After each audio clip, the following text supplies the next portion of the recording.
Okay, good afternoon, ladies and gentlemen. Have your attention, please. All quiet, please. Thank you. Have your notes out, ready to go on this next unit. Have the sheet out in front of you, the two sheets that I gave you for this unit on the nation-building challenges in the Americas. We're going to get started on that. We're going to take that all the way through the end of the year. Okay? With respect to, and I'll say this again so that everyone's very, very clear on what to do to get the very best grade in Mr. Hansen's class. Obviously, you want to be prepared going into tests. Okay? And this is something that students discover ultimately because they're like, wow, I did really well on that one. Maybe I can ease up a little bit, or maybe I've got it figured out and so forth. There's a lot of detail in these things. There's a lot of detail. And I really stress that for students. To be successful in understanding and communicating history, you got to know your facts. And you got to be able to work with those facts. Because ultimately, when you're writing an essay on like the United States Civil Rights Movement, you can't just say, one day an African American got up and told everyone he had a dream, and then his dream was fulfilled. You got to know the names of the guys, you got to know the events, you got to know all those details. They're very, very critical. And so in my test, they're jammed full of those things. And some of you guys, it does take a while, it does take an effort on that one.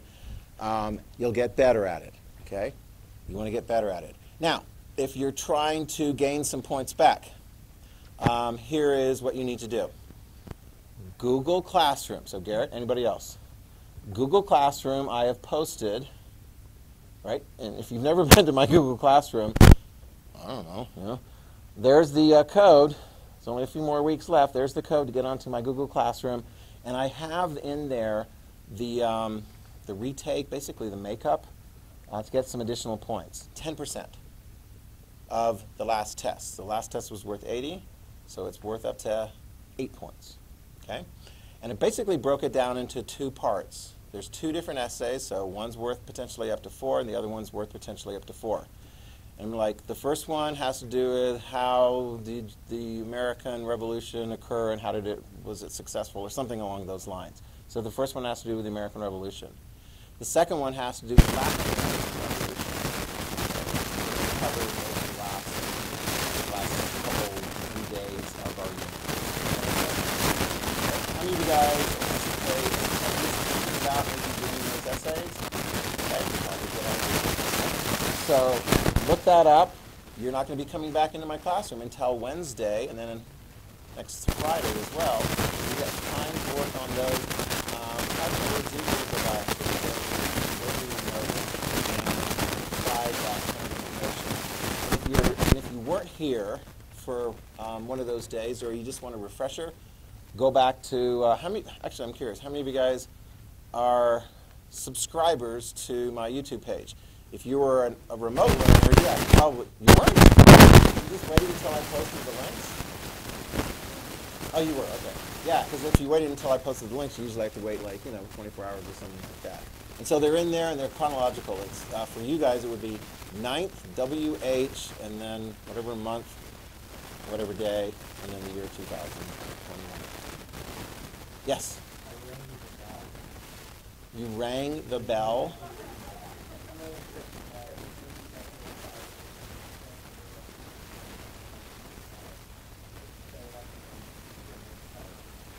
Okay. Oh, so you get the other class ones too. Yeah. There are people that just want to learn, I guess. So somebody was asking me other class. I'm like, I think I got like over 150 subscribers now. I mean, literally, there's people, I guess. I don't know, maybe they're like, I wonder what tie he's going to wear. I mean, that's boring, but, you know, whatevs, okay? Oh, trust me, I don't, yeah. Go ahead. I don't want a sponsor. You know why I'm doing the videos? And you know, there's only one reason right now why I'm still doing a video for 9th grade. One remote student. I got one remote student. That's it. For mine.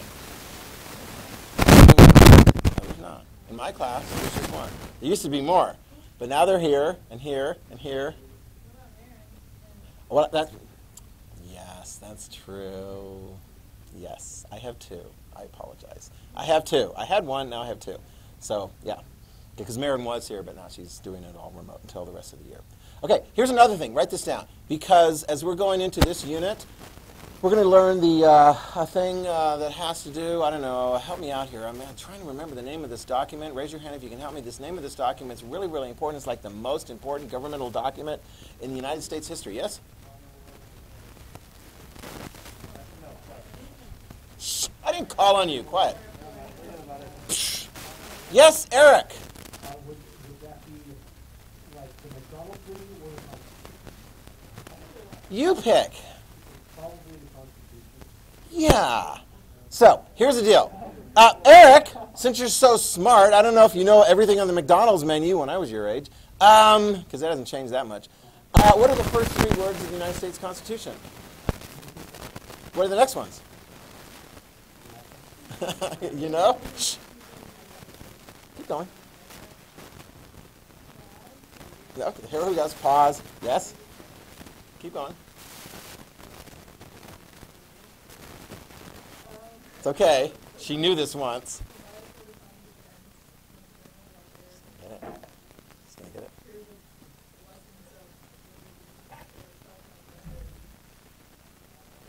Do hereby establish, ordain and establish America. Polish up on that, come in at lunch or after school, that's worth 5 extra credit points. Okay, so make a note of that. Before the end of the year, the preamble to the United States Constitution. You're going to be going into much greater depth in the United States Constitution next year in government. Or if you go off somewhere else and you go to some other school, you know, which is cool, but they do government in 12th grade traditionally. Okay, we do it in 10th grade. Okay, so actually when I have students that are here for 10th grade and they finish out government and econ and so forth and they go off to some other place and so forth, they've got that taken care of as far as their senior graduation requirements. Okay? But do I need to shame you into showing you a video where a 3-year-old memorizes the constitutional preamble? Not the whole thing, but just that. No, I don't have that queued up right now. If I have time, maybe I will. You know? And then there's another one with a 2-year-old. And they kind of sing it. You can do it in a sing-songy kind of a thing and so forth.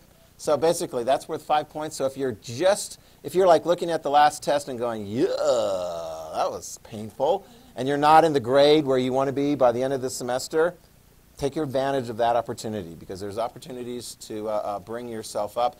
A lot of you guys already cushioned the blow a little bit by turning in really excellent history, film critiques.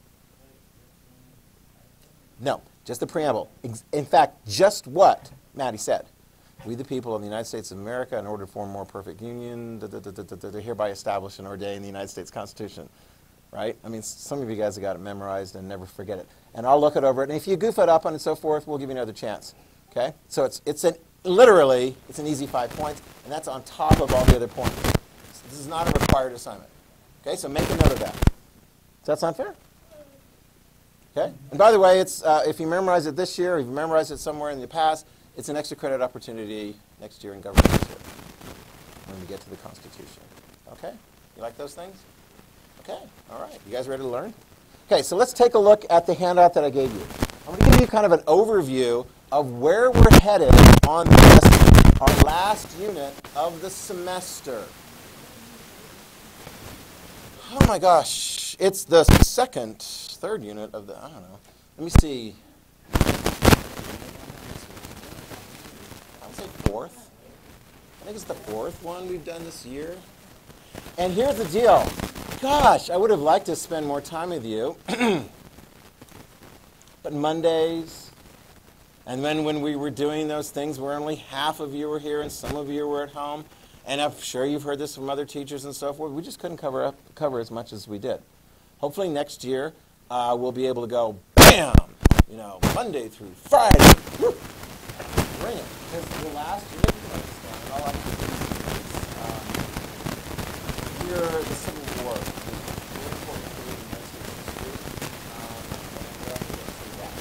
A lot of stuff that we went up to.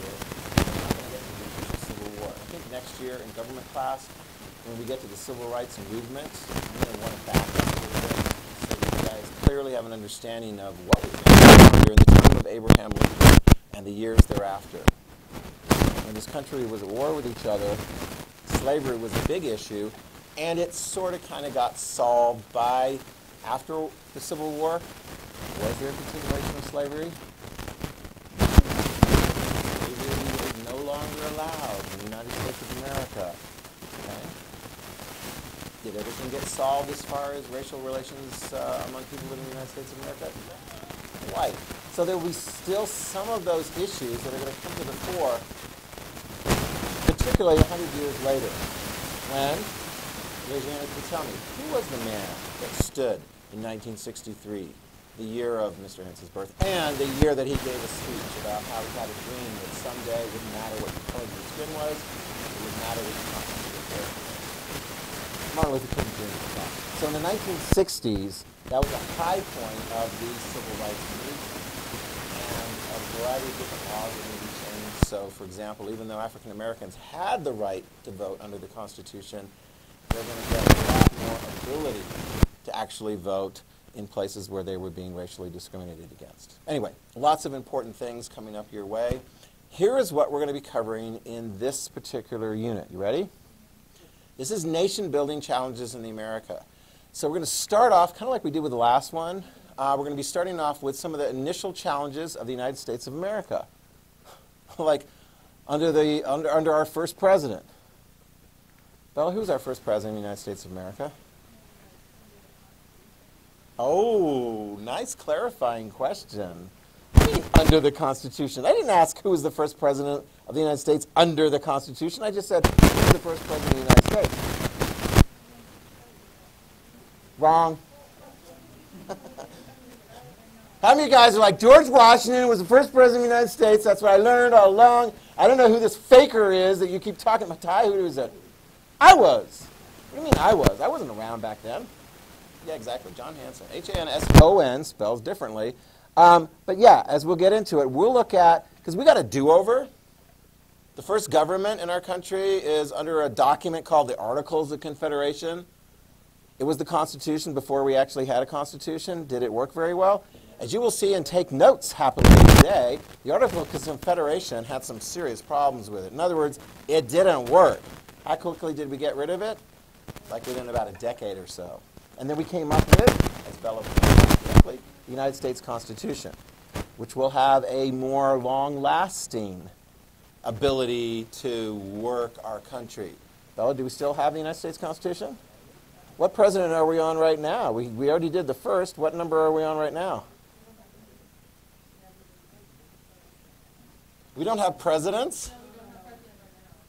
Oh my God, denier. We do have a president right now. What is the number of the president right now? 46. Oh my gosh, 45. 45. Ellie's going to be like, Mr. Hanson, you're going to need some more space on your wall because we're going to do a Grover Cleveland. Look at who is the 22nd and 24th president of the United States? Grover Cleveland. How did that happen? He won. He lost. He won again. Is it going to be Trump Part 2 in 2024? I don't know, but I won't be your teacher at that time. So who knows, you know? Anyway, so that's, I mean, it could happen. Is Trump eligible to run for and serve as president of the United States again? Yeah, because he served a four-year term, and the Constitution, as later was amended, allows for a second term or officially up to 10 years, but that's just weird, yes.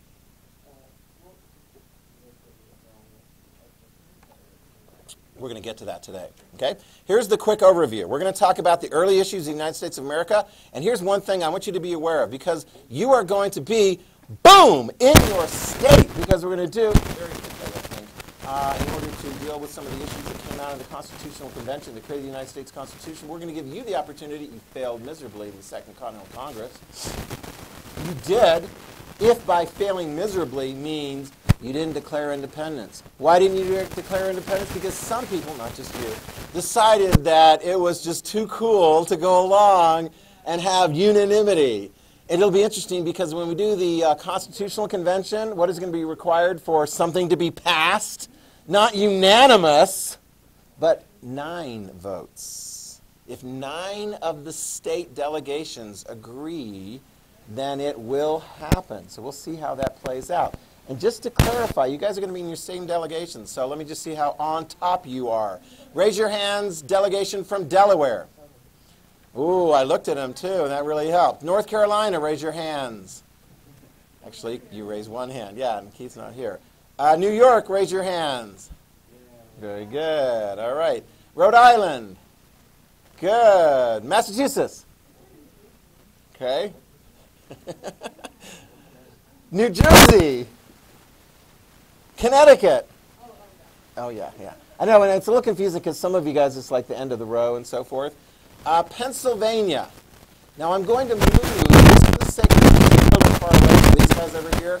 And Eric, you're going to be part of the Pennsylvania delegation on this one. And I think, Maya, just for sake of convenience, I'm going to have you raise your hand, Maryland delegation. So Maya going to have you, like, connect and so forth. So you've got 3 in the Maryland delegation. And then Virginia delegation. Georgia. South Carolina. We did North Carolina. Have we left anybody out? I think we got everybody.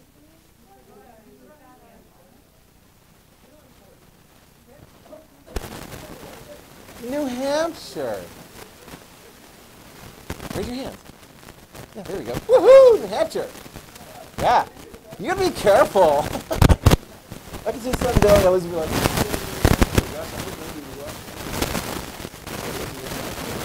they got your picture like on all the billboards and so forth. Don't. She's bad. All right. So when we get to the United States Constitution, flip over on the back side. Okay. So we'll get into various different issues and notice it's going to be very important. Sorry. Before you flip over, go back to the first side. Sorry. For each of your different states, I'm going to do this right now so that you get kind of in the mindset. Okay. Because one of the issues that's going to come up is an issue in which slavery is going to be relevant. Raise your hand if you are a state, if you represent a state that has slaves. Yeah, so basically this half, Maryland is going to, not Pennsylvania, okay? Or many slaves, I should say. Few or none, yeah. Yeah. All right, now, let's have a quiet, please. Raise your hand if you would consider your state to be a very populous state, as in a large state, as in among the top 4 populated states. What state are you? Pennsylvania, you got 434,000. You're a big state. We got one hand over here. Oh, we got 2 hands. What state are you guys? Oh, are you a big state or are you the biggest state? Yeah, you're the oldest and you're the biggest one with 821,000. Okay? Any other contenders? What are you guys? New York, 340,000. Massachusetts, 472,000. Okay, so those are the big ones. Raise your hand. It's okay if you're a little state. You're small. You don't have that many people. You're among sort of, let's say, the smallest of the smallest 4. What state are you guys? Rhode Island with 68,000. You actually still are among the smallest states of the country. Okay, what state are you guys? Are you the smallest? Yeah, you are the smallest with 59,000. And you're still, Delaware is one of the smallest states in the country. Although, our 46th president of the United States is, whatever. Anyway, he's from Delaware. Joe Biden's from Delaware. Okay, and then another small state. Georgia, you guys are pretty small. 82,000. Okay, so that's going to be relevant as we go through here. All right, flip over now. Okay? In this unit, we're also going to be getting into the War of 1812. Okay? Just curious, raise your hand if you have an idea of what country did we fight in the War of 1812? Very good. I'm not going to have you write that down yet, but we're going to be talking about Britain. Just to follow up, in case you know, you got 3 choices. We won, they won, it was a tie. Pretty much a tie. All right, now here's a real kicker, because a lot of Americans, people living in North America and the United States of America, although there are 2 continents called North and then South America, but we're the only ones that have the chutzpah to basically say, yeah, we're America, but we share North America with other people. Raise your hand if you can tell me, Where did much of the fighting, you can actually see it on the map if you can read a map. Maybe not, I don't know. Never mind. Sorry, I lied. Where did much of the fighting take place in the War of 1812, in which the United States attempted to obtain territory from Britain? Okay, so I can't think of the exact region, but it was... It starts with a C. No, I mean like the exact region. It rhymes with Canada. No, but like it's like in Canada, right? Actually, we attack, as we'll go through here, basically today, you're not going to be talking about like British Columbia or anything like that, or South Saskatchewan or anything like that. Eastern Canada. Okay, yeah, but Yeah. like what, like the name is what I couldn't think We went after Quebec, Yeah, didn't get it. that- We went after Ontario, is didn't it get like it. Ottawa area? Yeah. You guys are going to learn. Isn't this exciting? Reese, would you like to, as a representative of these students, would you like to learn about Canadian history? No. That's if you're going to. Flip over to page 3. We're going to be doing Canadian history. Okay? Oh, and by the way, how many times did the United States and our countries... Put it away. Put that away. That is distracting, and put it away. Yes, put it away. How many times in our country's history did the United States attack Canada and fail to conquer it? Yeah? Okay, I thought you were putting it someone else as well. Yeah, it's 2 times. 2 times. 2 times. Did you know that? Twice we went after Canada. And how many times did we succeed? None of them. Who knows about the failure of the United States to conquer Canada? Do Americans know about that? You know about that. Do a lot of Canadians know that history? Heck yeah, they know that history. Okay? Yes, go ahead. So the thing was, like when we were like a little country, yeah, we tried to fight Canada and we lost, like, but then we became like so big that we like it was like an afterthought to go after Canada because they were so like puny and small and weak. Do you play hockey? What? No. Who should win between 2 countries in a hockey competition? The person with the nuclear weapon. That's not how you play hockey. It is a violent sport. But that's not how you play hockey under the rules. Who typically wins? Actually, who wins pretty much all the time? Yeah. Canada, eh? Canada. Yeah. Yeah. Although the Canadians hate it because what is the best professional hockey league in the world?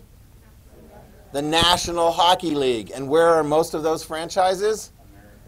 In the United States of America. And some of them, and the Canadians hate this, some of them used to be like in Canadian cities, and then they got transferred, sold to like Atlanta. I mean, like, what the heck?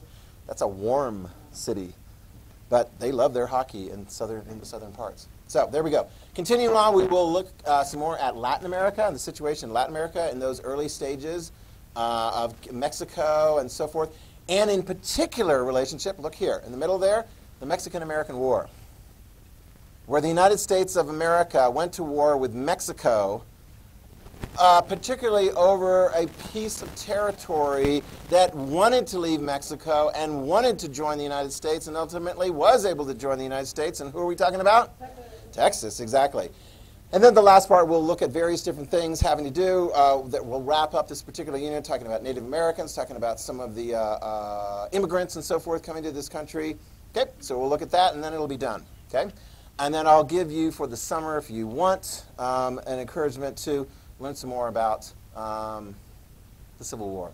In fact, there's a very good video on that. Ken Burns has got an excellent documentary on that one, but that will be optional because I will not give you homework over the summer. Is that okay? But do you have homework now? What's the next thing you have to be prepared for? When is the quiz? Wednesday, yeah. How big is the quiz?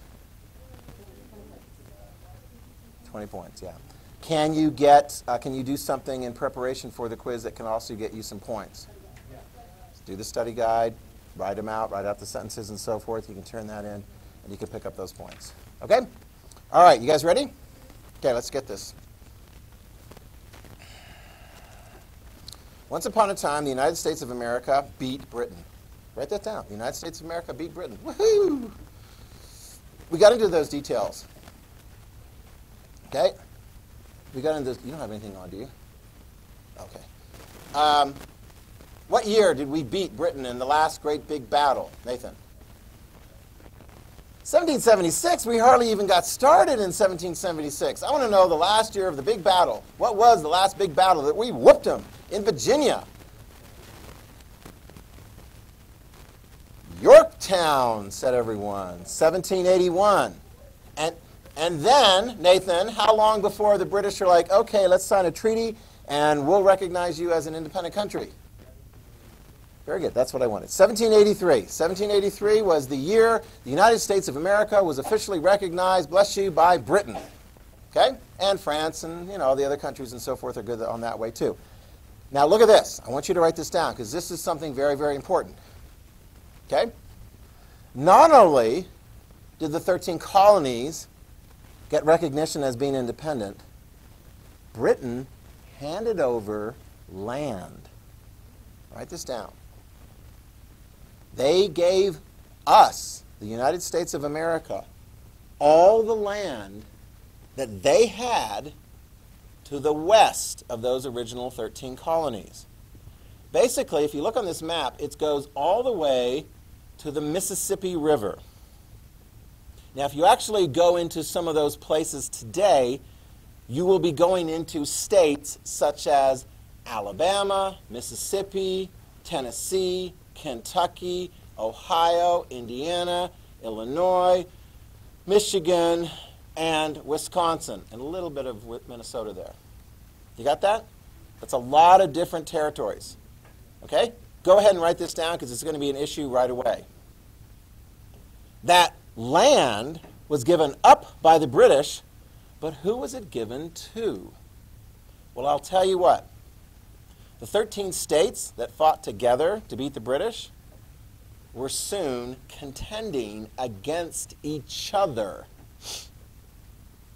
because a lot of them were claiming that territory. In fact, some of them, it's crazy. It's like, see this? There's a chunk right here of what is now Michigan as well as Wisconsin. Massachusetts laid claim to that. What are you kidding? Massachusetts is all the way over here. Why are you claiming a bunch of territory so far away? Why not, Britain gave it to us. Well, who is us? Virginia claimed a whole bunch of territory because Virginia's big and you need more territory, right? I mean, Rhode Island, did you guys claim anything? I don't know, you're like, we're small, we're Rhode Island, Did Connecticut? Did you guys claim anything? Would you like to? Yeah, you claimed like right in here. Sort of like this, the southern part of what is Michigan and maybe a little bit of northern Illinois or something like that and so forth. But put this down. It's almost like, I don't know if, I'm going to go to like conspiracy theory, but Britain's like, hey, America, you win. Here's a bunch of toys. I'm not going to tell you how to divide those up. Have fun. I'll be back. Right? I mean, if you've ever seen the musical Hamilton and so forth, the king is like, I'll be back. Someday, I'll be back. You'll come back.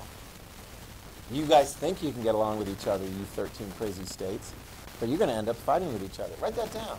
The 13 states, that's what they started doing over the next several years. Fighting each other. They did. They were fighting each other. Here, one of the issues, obviously, is over territory. And everyone wants territory. Connecticut could potentially be in a war with Massachusetts over territory that isn't even next to their territory. I mean, everyone's making claims on this territory off over here. It's crazy. Oh, and here's another issue. Massachusetts? You got some people in Massachusetts like, we don't like being part of Massachusetts. Eventually, part of Massachusetts is going to break off and become Maine. That'll take place later on. And New York, don't be like, you got everything all figured out. New York. Part of New York doesn't want to be in New York. Yeah. They want to be, and they ultimately will be, in a separate state called Vermont. What?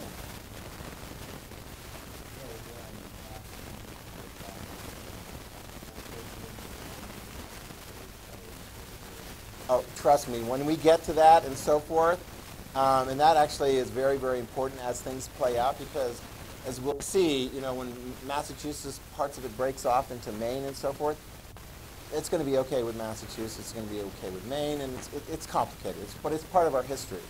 But this first issue, we have to deal with it right now. In fact, go ahead and let's write this down. You ready? Not only is there a potential of war among states over territory, trade. There could be trade wars. Listen very carefully how I play this out. Y'all are New York, right? You get along with New Jersey? Where's New Jersey? You're right there, right? You're right next to New York? You guys go back and forth? Do the people go back and forth? Whoa. It's obviously aggressive. Whose side of the American Revolution were you on? Were you on the same side as New Jersey? Yes. You guys were part of the United States, right? Okay, now the war's over. Do you want what's good for business in your state? Do you want what's good for business in your state? Okay, fair enough. Let's see how this is going to play out. Write this down. A trade dispute is going to arise between not only these two states, but among a variety of states. It's pretty simple. And it happens in the world still today. In the United States and China, we have these disputes. But we would be stupid to go to a war rather than just a trade war. Because you know what a war would be involved? What would be involved in a war between the United States and China? Boom, boom. Okay, you guys didn't, neither of you guys had nuclear weapons back in those days. So, but you could go into a war. Here's how it would play out. So, I'm going to start with New York. Do you want to start with New York? Okay. Do you want to help New York businesses? Okay. You want to do everything to help New York businesses? Okay. So, New York businesses are going to New York, the government, the legislature, and going, help us out. And here's what they're saying. We're tired of those New Jersey businesses coming over into New York and selling their stuff. Raise your hand if you've ever bought anything from some other country besides the United States of America. Are you wearing anything right now from outside? You're like, yeah, it's quality and it's cheap. Okay. So what can you do? Think about this. It shouldn't be too hard because we covered this issue in the very, very first part of this course way back in August or whatever when we started. What could you do in New York? Think about it. To help New York businesses that are trying to compete with New Jersey businesses doing business in New York. To help the New York businesses so that they would be in an advantage against the trade coming in from New Jersey. These guys have got some ideas. You could shut it down. You could do that. That's the harsh example. Say, no, we're not going to take any imports from New Jersey. You could do that. That would be like the final step. What would be something that you could do even before that so that your New York businesses would be in an advantage when your New York consumers are deciding, should I buy the New York stuff or should I buy the New Jersey stuff? You're not quite sure? Let's see if somebody else knows. When the stuff is being transported, you have to pay the fee. What is the name of the fee, that import fee? Everyone said together? Who had their hand up? Tariff. Very good. Write that down. Remember we did that? We talked about that during the time of the Mongols. That was why everyone liked the Mongols. Well, some people liked the Mongols. Because this stuff was going, through the Mongol territory. Did they have to pay tariffs as they were crossing? Well, they weren't crossing borders. So here's what New York does. They start putting tariffs on stuff coming in from New Jersey. Can they do that? Sure you can. Okay. Are the New York businesses happy about that? Yeah, they're happy about that. Are the New York consumers happy about that? Maybe not as much, because they're like, hey, I used to buy this stuff from New Jersey, and now it costs more because they keep having to add all these tariffs and stuff on. Like, Sophie, did you like that? What they did? You didn't like that? What are you going to do about it? What's New Jersey going to do about the fact that New York is not playing fair? They're putting tariffs on stuff coming from New Jersey. What could you do? You don't know? Do you want some suggestions from some people? You could tell Mom. Tell Mom. You don't have to tell Mom. Who's in charge of your state? You are. Could you put tariffs on these guys? Yeah. You could put tariffs on New York businesses that are coming in and selling things in New Jersey, right? Are you happy about that? Do you want her to do that? Should have thought about that before you put tariffs on the stuff coming from your state. Yeah. Now we're in a trade war. Do you understand how that works? So both sides, for the sake of their economies, are putting tariffs on stuff, and it's starting to get a little bit edgy. And they're getting kind of angry with each other. And they're like, wow, a few years ago during the American Revolution, we were on the same side. But now I'm not happy with you, and I'm not happy with you. And do you think the southern states weren't putting tariffs on each other? They probably were too. Yeah, so put that down. They were putting tariffs on each other. Now, let me just throw this out to you. Today, in the United States of America, if you've got a business in Idaho, and you want to sell stuff in Oregon, can Oregon put tariffs on your stuff? No. If you cross over into the Oregon border, like you're going into another country, no. Here's the key question, and I want you to write this down. Back in 1783, when the war was all over, was the United States government powerful enough to step in and stop states from putting tariffs on each other? No. Write that down. In fact, here's what you need to know about the United States government. It was intentionally weak. It was intentionally weak. In fact, let me back it up here.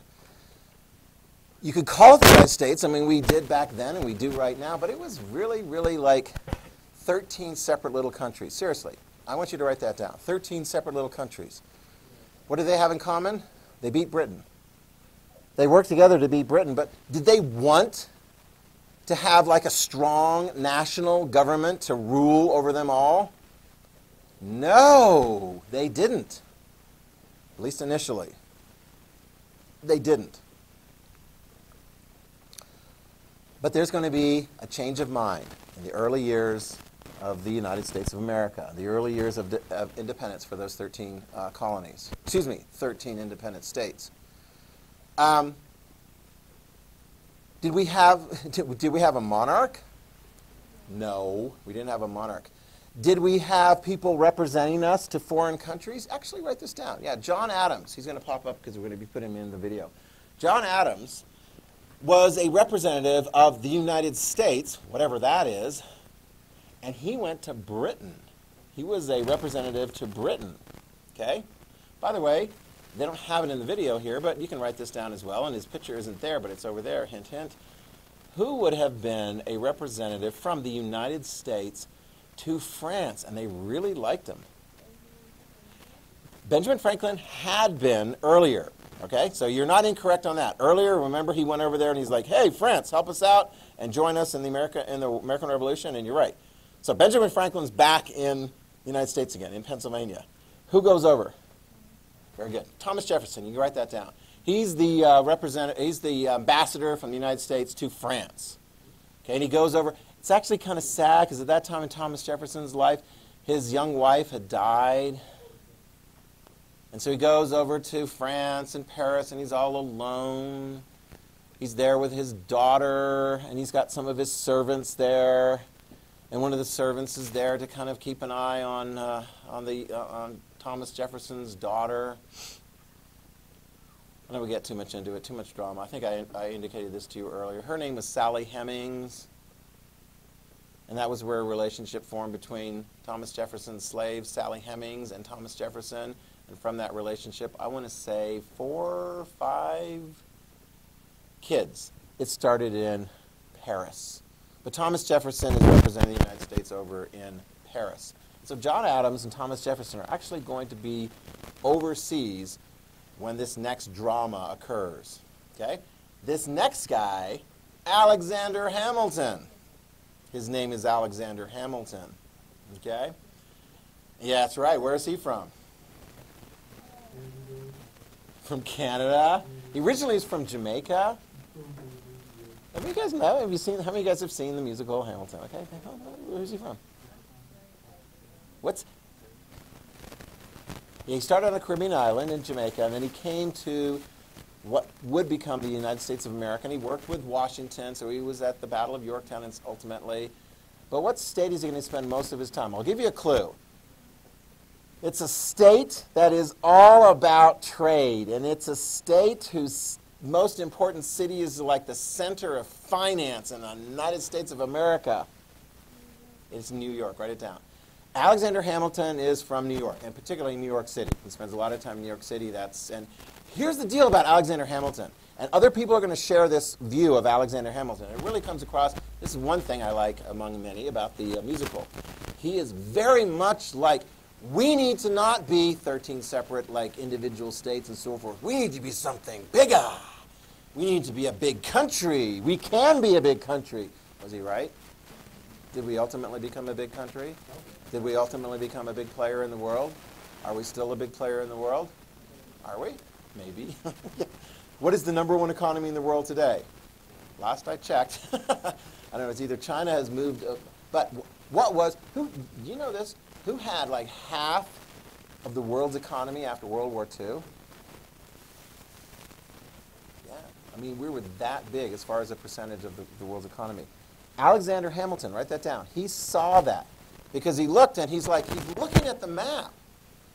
He's looking at the map, he's like, okay, we don't got Canada, but we got pretty much all the way down to Florida, and maybe we'll get that later. And then who can stop us as we want to spread west? Well, we've already gotten to the Mississippi River. And is there anybody really that could potentially stop? And if we have all of that part of North America, what can we do with that? Can we be a big, powerful, important country in the world? That's what he thinks, and that's what he wants, and that's what ultimately he's going to get. That's his vision for our country. Noah Webster, write his name down. He looks and he's like, he actually, I don't know, what is he going to work on? Like a dictionary? Yeah, he does. Ultimately, he is going to be somebody who writes a dictionary, which is an interesting thing. Noah Webster's dictionary. Well, how is his dictionary any different from like the Oxford Dictionary? Yeah. Oxford is British, and Webster is from the United States. Wow. So you mean Webster's going to write a dictionary full of American words? Yeah, like America. Write it down, yeah. Because he's basically saying, are you guys going to disagree, that although we speak the same language as the English, we speak it differently. How do you spell flavor? Really? You don't put an extra vowel in there? Flavor? Flavor?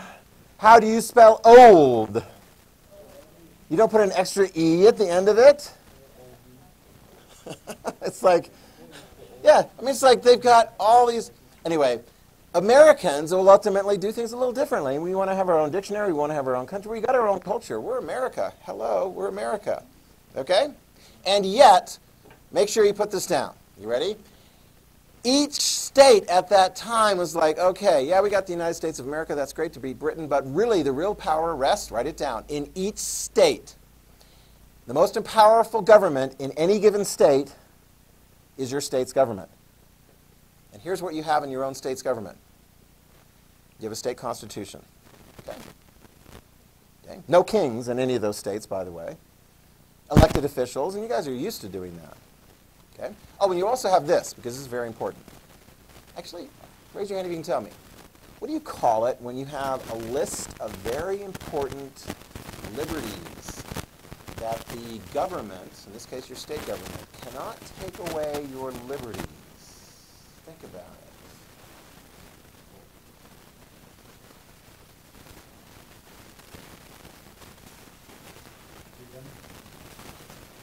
Those are freedoms. What is that document called? 3 words. In any country, in any of the states' constitutions.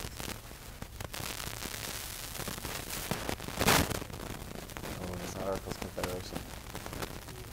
A Bill of Rights. Write that down. A Bill of Rights.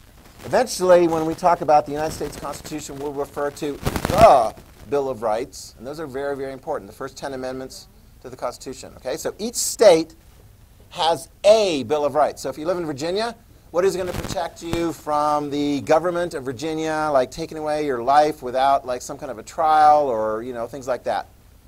The Virginia Bill of Rights. Do each of your states have a Bill of Rights to protect the rights and liberties of the people? Yes, you do. Okay, that's very important. You've got that. Okay, so that's cool. All right. Well, what is the document that governs the United States of America, whatever that is? It's called the Articles of Confederation. Here we go. It was conceived of in 1777.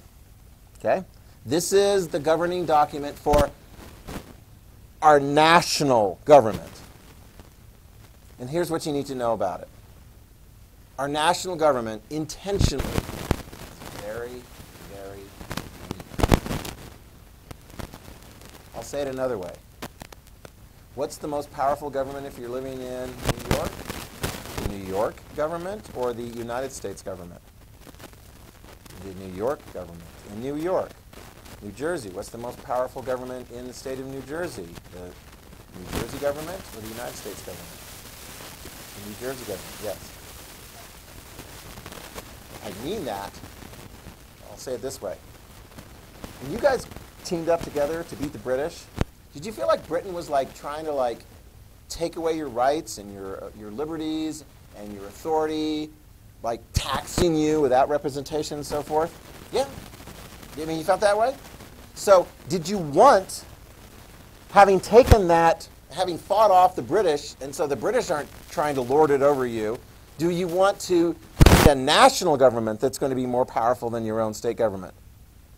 No. So it's intentional. And I'll give you some very specific things. You ready? Here we go.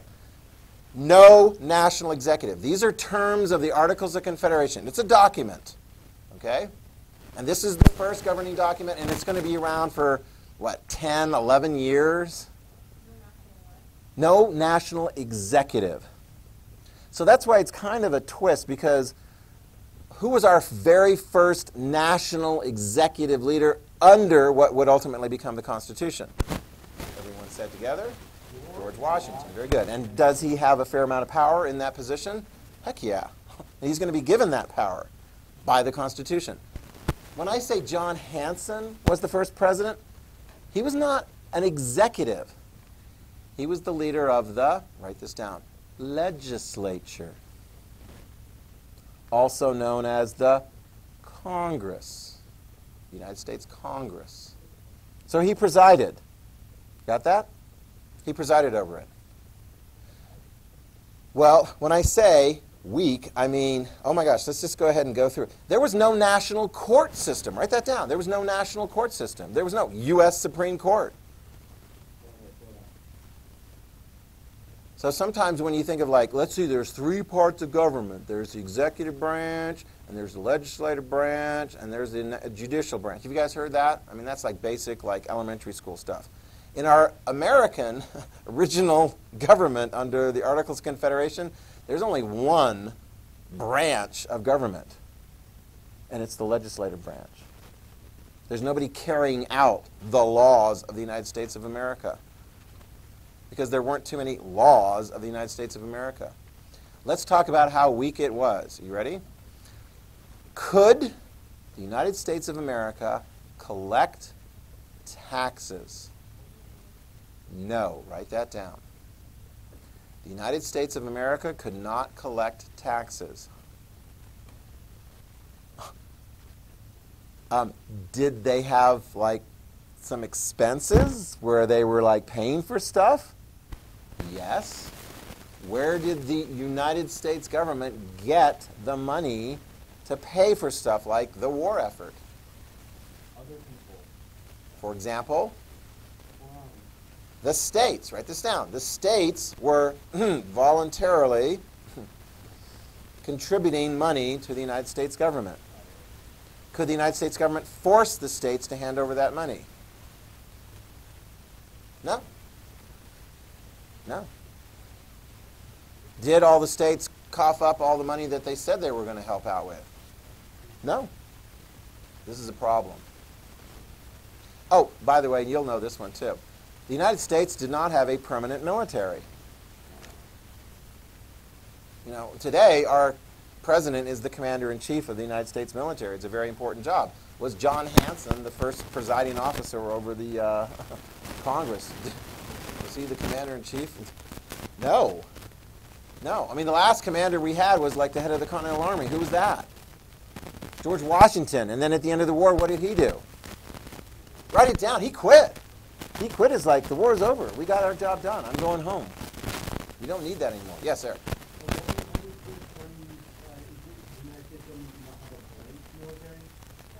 A permanent military. Yeah. So let me ask you this. Georgia, where are you? Who's the military for Georgia? You should know this. Who's the military for any of your states? The state militia. So if you ever get into another war, if you guys get into another war, Georgia, if you got into a war with some other like big bad foreign country like Spain or France or Britain, would you be able to handle it? Probably not. Would you need help from some other people? Would these guys help you out? Raise your hand if you'd help out Georgia if they got in a fight with another country. Come on, let's go ahead and see those hands. I mean, did you help out Georgia against Britain and so forth? But what if Britain's like, we're not going to war with the North, we're just going to war with you? Would you go to war with Britain if they just went to war with Georgia? Wow. Would Britain like all the other states to just sort of flake out so that they could pick you off one by one by one? Write that down. There was no strong permanent national defense. There was just 13 states agreeing that, yeah, we'll all come to each other's aid. Sure, yeah, right. We did back in the American Revolution. That could work out really well. And here's the deal. Oh my gosh. Did everyone get paid what they were supposed to get paid in the American Revolution? No. Write this down. The United States of America is in huge debt. Is a country in huge debt, is that a problem? No. Was it a problem for Britain after the French and Indian War? Yes. Was it a problem for France after the American Revolution and the French and Indian War? Yeah, chop chop. Remember the French Revolution? Because it had debt. So you got a bunch of American businesses that haven't been paid. Oh, and put this down. You got a bunch of American soldiers who haven't necessarily all been paid either. This could be a serious problem. And in fact, it broke out into a serious problem in your state of Massachusetts. Because Massachusetts is where everything gets started. American Revolution and so forth. But I mean, these things are popping up, and if it starts in Massachusetts, it could spread everywhere. Here we go. Write this down. The guy's name is Daniel Shays. He's a veteran, and he ain't happy. He's a veteran like other veterans from the American Revolution. He's a veteran that's got debt. He was off fighting the American Revolution like other veterans were, and they were fighting, and meantime, back on their farms, you know, their wives and so forth were trying to keep the farms going. And that's really hard. Yeah. And so sometimes if those farms didn't really do well, you've got the Daniel Shays, who's owed money, and other farmers who are owed money, and they're like, well, they can't pay. If you're going to be doing farming, I'm like, what do you need every year? Do you need money every year? Yeah, you do. What do you need money for? If you're going to farm, you need all kinds of stuff and so forth, and what do you put in the ground? Seed. Do you just go to like some guy that's got seed and go, hey, give me some seed? And then what does the guy who's selling you seed say? Give me money. And you're like, oh, I'll pay you the money after I like do my crop. What happens if you don't have the money after you do the crop and so forth? What are you going to get if I can't pay you? You don't know. You're a seed seller, and you don't know what you're going to get? You gave me all that seed, and I gave you a promise that I would pay you. I don't have food. Help her out here. She's getting started on a seed business. If I don't pay my money back to you, who loaned me the money, and let's say you're not even the seed seller, you're the bank. I went to the bank because I'm like, I need to borrow money because I need to go buy the seed. Okay, let's say you're the bank. I need to buy, because she's not accepting like a promise. So I'm like, okay, I'll go to the bank. I'm going to borrow some money from the bank so that I can buy the seed, and then when I get the thing, I'll pay you back, right? If I don't pay you back after I grow the crop and sell the crop, I owe you more. What do you? Interest. Do I actually have anything of value that you'd be like, okay, I'll take that? Write that down. Okay? Write that down. And this is what was happening in Massachusetts. You got a bunch of farmers who were having a hard time paying off their loans. And so you got the bankers, the creditors, who are looking around going, hey, look, we're in business as a bank. If I loan you money, hello, you got to pay it back. What do you think is going to happen to you if you go off to college and so forth, and you go to a bank and you borrow a bunch of money, and then you're like, I'm never going to pay it again? Do you think they're just going to let you go? Well, here's what was happening in Massachusetts. Farms were being sold off at auction to pay the debt of the farmers so that the bankers could be paid. The farmers, like Daniel Shays and others, didn't like that. So you know what they did? You know what those folks in Massachusetts did during that auction? They take out sharp objects and guns, and they'd go to the auctioneer. Who wants to be the auctioneer? And they go to the auctioneer. You don't want to be the auctioneer. You're like, oh, good, do I get tarred and feathered? No, they're not going to tar and feather you. Maybe not this time. But they're going to be like, you go through that auction, and we're going to kill you. You going to go through that auction? I mean, I have guns. Do you have enough guns to take on Daniel Shays and his crowd? Write this down. Daniel Shays in 1786 went from town to town to town, and they threatened and intimidated auctioneers, and they stopped the auction of the sale of the farms. The banks were in an uproar. Who is going to restore order to Massachusetts? The Massachusetts government's like, oh my gosh, what do we do? Let's call out the militia. Well, a lot of the militia are part of the crowd that are going in there threatening the auctioneers.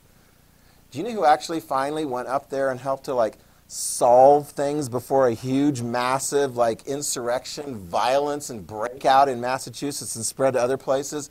Who could do that? George. Write it down. George came in, and George says, we just won this American Revolution 3 years ago.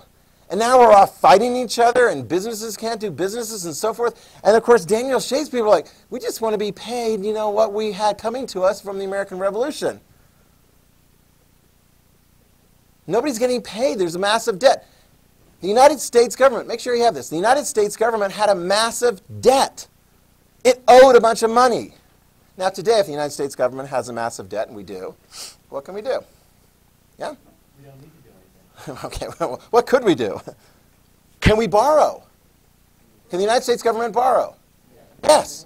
Write this down. Back in the old days, under the Articles of Confederation, the United States government wasn't in an official position to borrow. I mean, they just sort of said, hey, states, help us out. Today, can the United States government tax? Yes. Could it back then? No. The United States government was intentionally weak. In fact, even if you wanted to pass some law, write this down, you needed 9 out of the 13 states in Congress to pass a law. 9 out of 13.